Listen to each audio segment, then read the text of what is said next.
This week has been about having tough conversations, and this was one of them. I think it's too easy to turn away from or not show up to a problem, especially when the problem involves something as serious as the livelihoods of people and the impacts to their families and communities. Yesterday morning, I met with local commercial fishers at the Campbell River commercial fish dock. I felt their frustration and their anger. I know that some of the policies announced by the Liberal government have hurt them. But they kept saying things like, "I can't believe you showed up here, and good on you for having the guts to show up here." Why?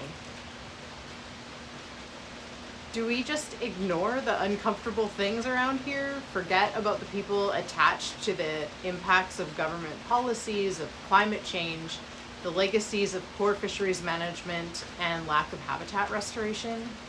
It seems so. And it's becoming a bit of a theme this week. At first I took some heat from these commercial fishers, I'm not gonna lie. But I'm happy to do that.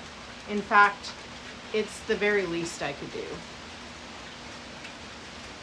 But then we came together around our common values. We shared ideas about what needs to be done to save our salmon.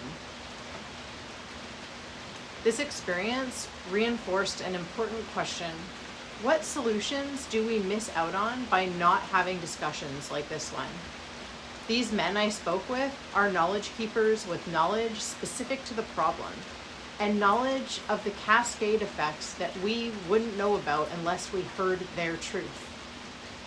For example, they told me that if Indigenous commercial fishers lose their boats, their communities will also lose their food fish.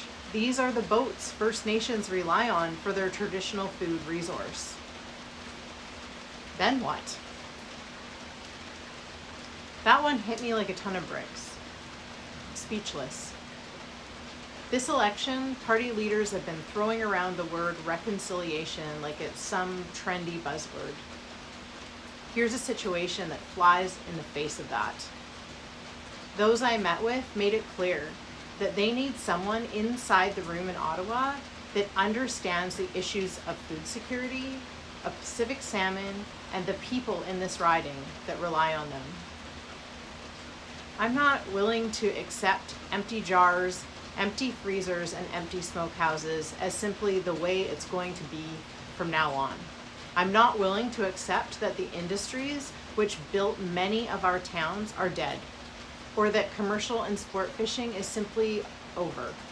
I'm not willing to see traditional food harvests diminish.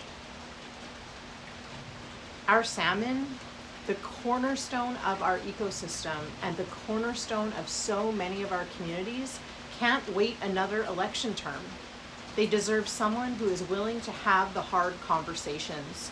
They deserve someone inside the room with the experience and education to fight for them.